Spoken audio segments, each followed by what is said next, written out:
नमस्कार। कभी सोचा है कि एक नन्हा सा बीज कैसे एक विशाल पेड़ बन जाता है? या हमारा अपना शरीर एक ही समय में लाखों काम कैसे कर लेता है? इन सब का जवाब छिपा है ऊतकों में। ये जीवन के असली बिल्डिंग ब्लॉक्स हैं।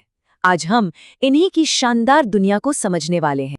तो चलिए इसी सवाल से शुरू करते हैं। सोचिए, एक अकेली कोशिका जैसे कि अमीबा एक वन मैन आर्मी की तरह है।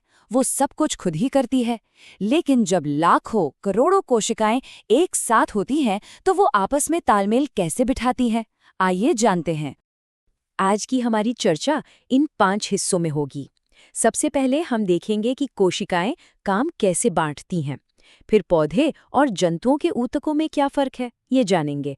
इसके बाद पौधों के विकास के राज खोलेंगे, स्थायी ऊतकों की दुनिया में झांकेंगे और आखिर में जंतु ऊतकों से एक छोटी सी पहचान करेंगे। तो इसका समाधान एक बहुत ही कमाल के आइडिया में छिपा है, जिसे कहते हैं श्रम विभाजन। इसे ऐसे समझिए, जैसे एक बड़ी फैक्ट्री में हर कोई अपना अपना खास काम करता है ना? कोई चीज़ बनाता है, कोई उसे पैक करता है। ठीक उसी तरह हमारे शरीर में भी कोशिकाएं अपनी अपनी टीम बनाकर काम करती हैं। तो जहां अमीबा को अपना सारा काम खुद करना पड़ता है, खाना, सांस लेना, घूमना, सब कुछ, वहीं हमारे जैसे जीवों में ऐसा बिल्कुल नहीं है। यहाँ मांसपेशीय कोशिकाएं सिर्फ और सिर्फ हिलने डुलने का काम करती हैं और तंत्रिका कोशिकाएं दिमाग से शरीर तक संदेश पहुंचाती हैं। हर किसी का अपना एक तय काम है। और जब एक ही जैसा काम करने वाली ये लाखों कोशिकाएं एक साथ आ जाती हैं तो वो एक टीम बनाती हैं। और बस जीव विज्ञान की भाषा में इसी कमाल की टीम को ऊतक या टिश्यू कहा जाता है। अच्छा, अब जब हम ये समझ गए हैं कि ऊतक क्या होते हैं, तो चलिए ये देखते हैं कि जीवन के 2 सबसे बड़े साम्राज्यों में, यानी पौधों और जंतुओं में, ये कैसे अलग अलग होते हैं। ये एक बहुत ही दिलचस्प सवाल है ना? एक पेड़ जो अपनी पूरी जिंदगी एक ही जगह पर खड़ा रहता है और एक जानवर जो खाने के लिए यहाँ वहाँ घूमता रहता है, क्या उनके शरीर एक ही तरह के ऊतकों से बने हो सकते हैं? इसका जवाब है नहीं, बिल्कुल नहीं। ये स्लाइड हमें 2 बिल्कुल अलग जीवन शैलियों की कहानी बताती है। देखिए, पौधे एक जगह स्थिर रहते हैं, इसलिए उन्हें ऊर्जा भी कम चाहिए। उन्हें सीधा खड़ा रखने के लिए एक मजबूत सहारे की जरूरत होती है, इसलिए उनके कई ऊतक, जैसे पेड़ की छाल, असल में मृत होते हैं। वहीं दूसरी ओर जंतु हमेशा चलते फिरते रहते हैं, इसलिए उन्हें बहुत ज्यादा ऊर्जा चाहिए और उनके ज्यादातर ऊतक भी जीवित होते हैं।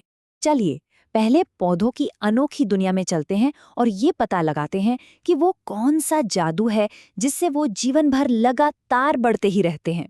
पौधों के बढ़ने का सारा राज उनके कुछ खास ऊतकों में छिपा है, जिन्हें मेरिस्टेमेटिक ऊतक कहते हैं। इन्हें पौधे का ग्रोथ इंजन भी कह सकते हैं। ये वो जगह है जहां कोशिकाएं लगातार बढ़ती रहती हैं और पौधे को बड़ा करती हैं। इस तस्वीर में साफ साफ दिख रहा है कि ये ग्रोथ इंजन कहाँ है। जो सबसे ऊपर है वो पौधे की लंबाई बढ़ाता है और जो तने के किनारों पर है वो उसकी चौड़ाई यानी मोटाई बढ़ाता है। लेकिन अब एक और दिलचस्प सवाल कि जब ये नई नई बनी कोशिकाएं बंटना बंद कर देती हैं और उन्हें एक पक्का काम सौंप दिया जाता है, तब उनका क्या होता है? तब वो स्थायी ऊतकों में बदल जाती हैं। यानी अब उनकी ट्रेनिंग पूरी हो गई और उन्हें एक परमानेंट जॉब मिल गई है। ये स्थायी ऊतक मोटे तौर पर 2 तरह के होते हैं। एक होते हैं सरल, जो एक ही तरह की कोशिकाओं से बनते हैं, और दूसरे होते हैं जटिल, जो अलग अलग तरह की कोशिकाओं की एक टीम होते हैं। यहाँ 2 तरह के सरल ऊतक दिख रहे हैं। बाईं ओर है पैरेन्काइमा, जो पौधे का किचन या स्टोर रूम है जहाँ खाना जमा होता है, और दाईं ओर है कॉलेनकाइमा। यही वो ऊतक है जो पौधों को वो लचीलापन देता है जिससे टहनियाँ तेज हवा में बिना टूटे झुक पाती हैं। और अगर पौधे को पत्थर जैसी मजबूती चाहिए तो उसके पास है स्क्लेरेनकाइमा ऊतक। ये पौधे का एक तरह से कवच है। ये इतना मजबूत होता है कि नारियल का जो कठोर रेशा है वो इसी से बनता है। अब बात करते हैं जटिल ऊतकों की। ये पौधे के पाइपलाइन या ट्रांसपोर्ट सिस्टम की तरह हैं। इनका एक ही काम है, जड़ों से पानी और पत्तियों से भोजन को पौधे के हर एक हिस्से तक पहुंचाना। जरा तने के इस क्रॉस सेक्शन को देखिए। यहीं पर वो ट्रांसपोर्ट सिस्टम काम करता है। इसमें जाइलम नाम की पाइपलाइन पानी को जड़ों से ऊपर ले जाती है और फ्लोएम नाम की पाइपलाइन पत्तियों में बने भोजन को नीचे दूसरे हिस्सों तक पहुंचाती है, और ये दोनों मिलकर ही पौधे को जिंदा रखते हैं। तो हमने पौधों की दुनिया को तो काफी हद तक समझ लिया। अब चलिए थोड़ा गियर बदलते हैं और जंतु जगत में एक छोटी सी सैर करते हैं, ये देखने के लिए कि उनका शरीर कैसे बना है। जंतुओं में मुख्य रूप से 4 तरह के ऊतक होते हैं।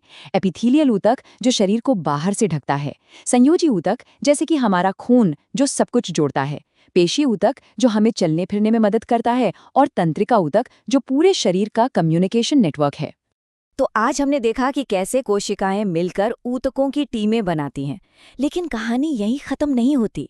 असली जादू तो तब होता है जब ये अलग अलग ऊतक मिलकर दिल, दिमाग और फेफड़ों जैसे अंग बनाते हैं। पर ये कैसे होता है? ये एक और भी ज्यादा दिलचस्प कहानी है। तब तक इस बात पर जरूर सोचिएगा कि हमारे और हमारे चारों ओर के जीवन के अंदर कितनी अद्भुत और जटिल दुनिया छिपी हुई है।